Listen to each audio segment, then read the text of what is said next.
All right, let's jump right in. Today we're looking at something pretty fascinating. The intersection of the sacred, timeless act of prayer and the absolute cutting edge of modern technology. We're going to dive into how code, sensors, and data are not just observing but actually actively shaping these ancient rituals of devotion. So this is the big question for us today, right? What really happens when you mix these ancient rituals with modern code? And it's a question that's leading to some incredible innovation. I'm talking everything from AI tutors to advanced biomechanics, all in the service of faith. Let's see what that actually looks like. So first up, the digital prayer tutor. And we're starting here for a good reason. One of the most powerful things this new tech is doing is making sacred knowledge more accessible than it has ever been before. I mean, just look at the sheer variety of tools we're talking about. This isn't just about some simple apps. We're seeing AI language games that help with recitation, interactive videos, and even augmented reality that can literally overlay prayer instructions right there in your living room. The whole goal is to engage a new generation on the platforms they're already using every single day. And this is what's so smart about the whole strategy. These apps are being designed to hit all the different ways people learn. So if you're a visual learner, you get animations.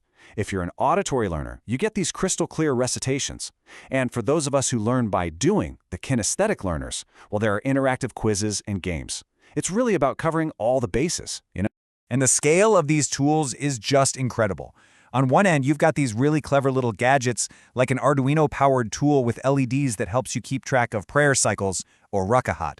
But then on the other end, you have these super comprehensive apps with the full scripts, translations, and audio guides for every single step of the way.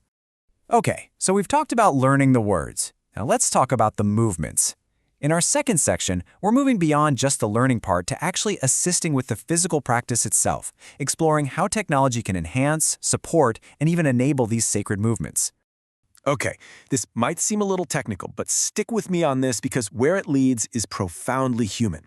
Fluid structure interaction, or FSI, is this really sophisticated simulation method.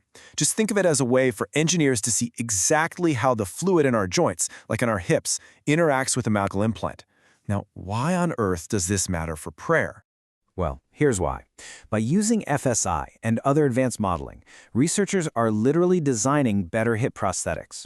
They can add things like tiny concave dimples to an implant surface, which improves lubrication and reduces wear and tear, specifically for the kind of deep bending required in certain prayer positions. So you've got this super advanced science making a real, tangible difference in people's comfort and health. And it's not just about what's inside the body. We're also seeing the rise of these smart, IoT-based systems. So how do they work? Well, it's pretty straightforward. You've got sensors, maybe in a prayer mat or wearable, that detect your posture. A little computer processes that info, zaps it over to an app on your phone, which can then give you real-time feedback to help you perfect your movements. And this quote really gets to the heart of it all. When you look at technologies like the M-Slot robot module, which helps people with physical limitations, the goal is so much bigger than just assistance. It's about making sure that everyone who wants to participate in the ritual of prayer can participate. It's technology in the service of inclusion. All right, for our third section, we're going somewhere really fascinating. We're moving from the outside to the inside. We're exploring prayers in our world. And this might be the most surprising frontier of all, using technology not just to guide the body, but to try and measure the unseen physiological data of devotion itself. Get this number, 14. In one study, researchers hooked up a 14-channel EEG.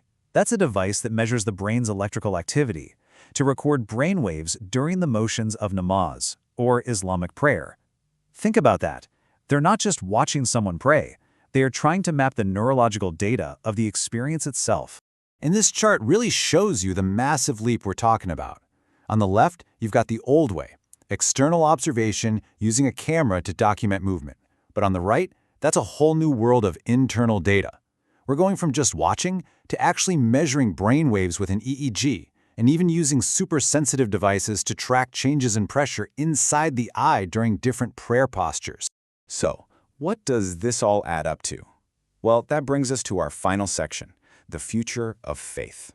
What we're really seeing here is the creation of brand new interfaces for these ancient practices, connecting humanity and technology in a deeply spiritual way.